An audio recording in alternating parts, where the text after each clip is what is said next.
नमस्कार। आज का मोटिवेशनल वीडियो है, दूसरों के खातिर खुद से जंग ना लड़ें।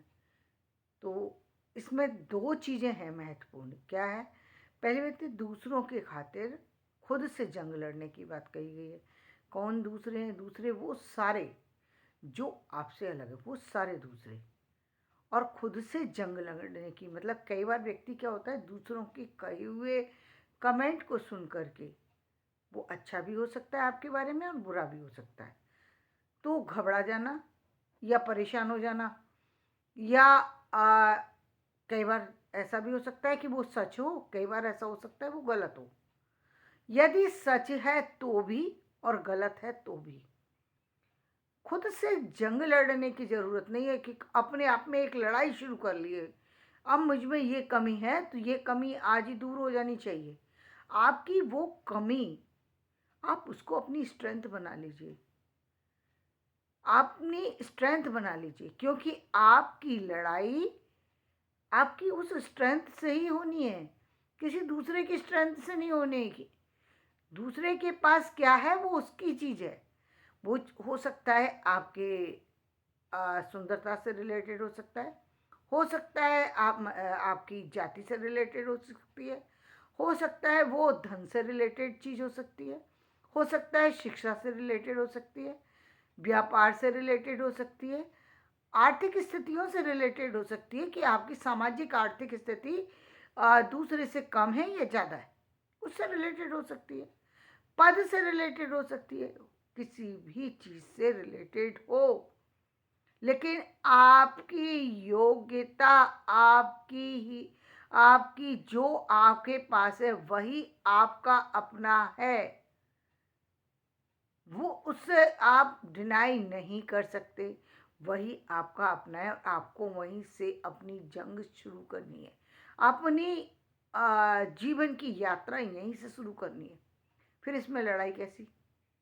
लड़ाई क्यों? ये तो हमारी स्ट्रेंथ है ना। ठीक है, होगा किसी के पास ज़्यादा, मान लिया कि आपके पास ज़्यादा है, आर्थिक स्थितियाँ आपकी अच्छी हैं, मान लिया, लेकिन आपकी आर्थिक स्थिति से खुद को क्या फ़ायदा होगा? किसी दूसरे की आर्थिक स्थिति से व्यक्ति विशेष को क्या फ़ायदा और नुकसान है? कोई फ़ायदा और कोई नुकसान नहीं। आपकी आर्थिक स्थिति और आपकी प्रगति ही आपकी सच्चाई है और आप वहीं से चलना शुरू कीजिए। दूसरों की बात सुन ली ना, आपको पता लग गया कि आप कहाँ पर हैं, कितने पानी में हैं। आप यदि आप को लग रहा है कि मेरे पास वो चीज़ नहीं है, ठीक है, नहीं है तो नहीं है, बस। अच्छा है ना, उसने जगा दिया, अब हम यहीं से चलना शुरू करेंगे। ये चीज़ अच्छी है। यदि आप उस पर चलना चाहते हैं तो चलिए। यदि आपके लिए वो उतनी मायने ही नहीं रखती, कई बार क्या होता है, अब देखिए कुछ चीज़ें हैं जिसको आप बदल भी सकते हैं थोड़ा बहुत।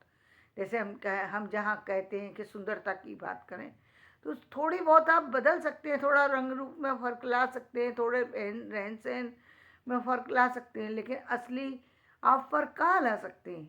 आप आर्थिक स्थितियाँ बदल करके फ़र्क ला सकते हैं, आप शैक्षिक स्थितियाँ बदल करके फ़र्क ला सकते हैं, पद वाइज भी आप फ़र्क ला सकते हैं। यदि आपकी उम्र कम है तो, यदि आपकी उम्र निकल गई तो कैसे ले आएंगे?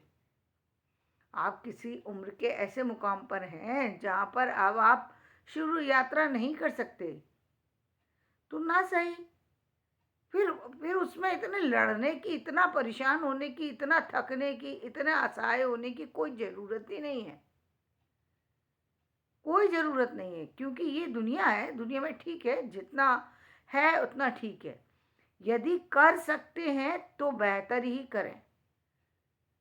हमें उसके लिए लड़ने, अपने अपने आप में निराश हो जाने की, परेशान हो जाने की, डिप्रेशन में आ जाने की, टूट जाने की कि दूसरे ने कह दिया अब तो अब क्या करें। कुछ नहीं कर सकते अब। कुछ स्थितियाँ बदलाव ला सकती हैं, कुछ स्थितियाँ बदलाव ही नहीं ला सकती। देखिए हम कई बार अटक जाते हैं किसी चीज़ में, अटकना है ही नहीं। चाहे वो सच्चाई है तो भी नहीं अटकना, सच्चाई नहीं है तो भी नहीं अटकना। मान लिया कि किसी ने कहा और हमें समझ में भी आ गई कि हमारी ये सच्चाई है, तो अटकने की ज़रूरत नहीं है, परेशान होने की ज़रूरत नहीं है। कुछ चीज़ें बदल पाना संभव है, तो बदल डालिए, क्योंकि आपके हाथ में है, आप बदल सकते हैं इस सिचुएशन को, तो बदल डालिए, फिर परेशान होने की ज़रूरत नहीं है। यदि नहीं बदल सकते, नहीं आपकी स्थिति में है कि वो इन स्थितियों को आप बदल सकें, तो जैसे ही वैसे स्वीकार कर लीजिए, या अपनी किसी दूसरी और योग्यता को प्रदर्शित कीजिए। बहुत सारे लोग इस संसार में ऐसे जिन्होंने उन चीज़ों को महत्व ही नहीं दिया जिन चीज़ों को समाज ने महत्व दिया।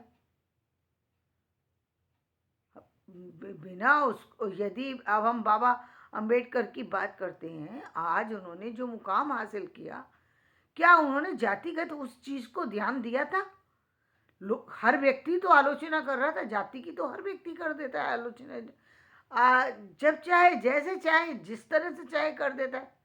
लेकिन उन्होंने समझ लिया कि ये मैं बदलने में इसमें मैं कुछ नहीं कर सकता, ना लोगों का मुंह रोक सकता। कहाँ रोक सकता हूँ? मैं शिक्षा में आगे बढ़ करके बता सकता हूँ कि मैं तुमसे कहीं भी कम नहीं हूँ। यदि तुम मुझे ये समझते हो कि तुम मुझे मेरी आलोचना से, मुझे आगे बढ़ने से रोक लोगे, तो मैं ऐसा कभी नहीं कर, ऐसा आप कभी नहीं कर सकते कि आप मुझे रोक पाएँ। मैं आपकी शक्ति से रुकने वाला नहीं हूँ।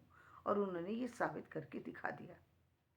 ये होती है असलियत, ये होती है सच्चाई कि उन्होंने इतनी बड़ी कि आज तो ऐसा संघर्ष नहीं है, लेकिन एक समय वाकई ऐसा संघर्ष था, एक समय ऐसा जीवन था जबकि इंसान को इंसान की तरीके से नहीं देखते थे लोग। इतना अधिक जातिगत भेदभाव था समाज के अंदर कि जिसकी कोई लिमिट नहीं थी, इतना ज़्यादा था। हाँ, उस समय स्थिति थी कि आप एक साथ क्लास में नहीं बैठ सकते, एक साथ चल नहीं सकते, एक साथ खड़े नहीं हो सकते। ये कुछ बातें जो है ना बेवकूफ़ी की हद तक हो जाती हैं, तो वो वहाँ तक थी एक समय में। लेकिन अभी ऐसी स्थितियाँ नहीं है, अभी स्थितियाँ बदल गई हैं। और भी हो सकता है कहीं किसी गांव में, किसी जगह पर अभी भी इसी तरह की स्थितियाँ हों, तो छोड़ो उन लोगों को, उनसे कब तक लड़ोगे? नहीं लड़ सकते, तो मत लड़िए। दूसरी, आप कई बार इस बात पर भी व्यक्ति परेशान होता है जब किसी को किसी की औकात कह करके, औकात दिखा करके उसे नीचा दिखाया जाता है। किसी की औकात दिखाने से आपकी औकात में कोई फ़र्क नहीं आता। आपकी औकात में फ़र्क कहाँ आएगा? आपके काम करने से आपकी औकात बदल जाएगी।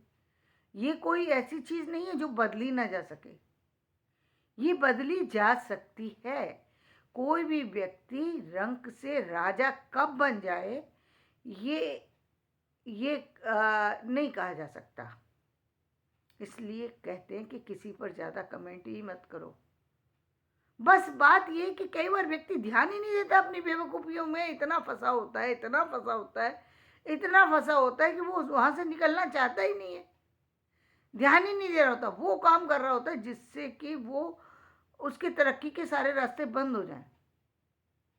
वो अपने सारे रास्ते अपने हाथों से बंद करके ही बैठा हुआ है और कह रहा है मेरी तरक्की क्यों नहीं हो रही? तरक्की कैसे होगी? एक व्यक्ति यदि ये मान ही बैठा कि उसकी किस्मत में अब एक कोई छोटा काम पकड़ लिया, कोई किसी समय परेशानी में आकर, सहजता में आकर या सरलता में आकर कोई काम आसानी से मिल गया, उसको छोड़ ही नहीं रहा और फिर ये भी कह रहा है कि पता नहीं भगवान ने मेरी किस्मत में क्या लिख दिया। भगवान ने किस्मत में लिखा? तुम तो अपनी किस्मत खुद ही लिख रहे हो। तुम पकड़ करके उस चीज़ को बैठ गए क्योंकि वो तुम्हें आसानी से मिल गई। अब तुम बदलना ही नहीं चाहते क्योंकि दूसरी चीज़ों में मेहनत लग रही है, दूसरी में थोड़ा और आपको एफर्ट्स लगाने पड़ेंगे, आप उसमें लगाना ही नहीं चाहते। दोष किसको दे रहे हैं? दूसरों को। लेकिन दूसरों को दोष देने से कहीं भी आपकी इस जंग में जो है प्रगति नहीं होगी। प्रगति कब आपकी होगी? जब आपने उस चीज़ को समझ कर के कहीं दूसरे कार्य को किया, दूसरे बदलाव के साथ किया, तो आपकी वो जर्नी किस दिन, किस समय, किस तरह से बदल जाए, ये आप सोच भी नहीं सकते। एक और महत्वपूर्ण बात वो ये कि कई बार व्यक्ति दूसरों के कहने में आकर के अपने पारिवारिक रिश्तों को इस तरह से खराब कर देते हैं, चाहे वो भाई बहन के हों, पुत्र माता पिता के रिश्ते हों, भाई बहन के रिश्ते हों, पति पत्नी के रिश्ते हों, संतान के रिश्ते हों, उनको इस तरह से खराब कर लेते हैं जिसकी कोई हद नहीं है। आप देख तो लीजिए, सच्चाई तो जान लीजिए। ठीक है, सामने वाले ने कहा, सामने वाले ने क्या कहा और भी कोई कह सकता है, और हो सकता है आप कहीं और से भी सुन सकते हैं। तो जो बात आप सुन रहे हैं, समझ रहे हैं, कम से कम परख तो लीजिए कि कहाँ उसमें सच्चाई है। और सच्चाई भी है तो कुछ चीज़ें तो बदली ही नहीं जा सकती हैं। आप कहाँ बदलने चल दिए, कहाँ बदलने चल दी? चीज़ें बदली नहीं जा सकती हैं। इतना आसान नहीं होता रिश्तों को बदलना। जो रिश्ते हैं वो रिश्ते हैं। सिर्फ एक रिश्ते के लिए थोड़ी सी क्या कहते हैं, हमने एक ढिलाई क्या दे दी कि लोगों ने उसको सहजता से ले लिया। कौन सा रिश्ता? पति पत्नी का रिश्ता सिर्फ एक ऐसा है हमारे संसार में जिसको हम जब चाहे जैसे चाहे बदल करके दूसरे रिश्ते पर शिफ्ट कर जाते हैं। बदलना ये कोई अच्छी बात नहीं है। हाँ, किसी परिस्थिति बस बदल जाए तो फिर हम मान सकते हैं कि कोई कारण है, लेकिन बिना परिस्थिति के यदि आप किसी चीज़ को बदल रहे हैं तो ये अच्छी बात नहीं। तो धन्यवाद। मैं अपना वीडियो यहीं समाप्त करती हूँ। मेरा वीडियो पसंद आए तो इसे लाइक करें, शेयर करें और सब्सक्राइब करें।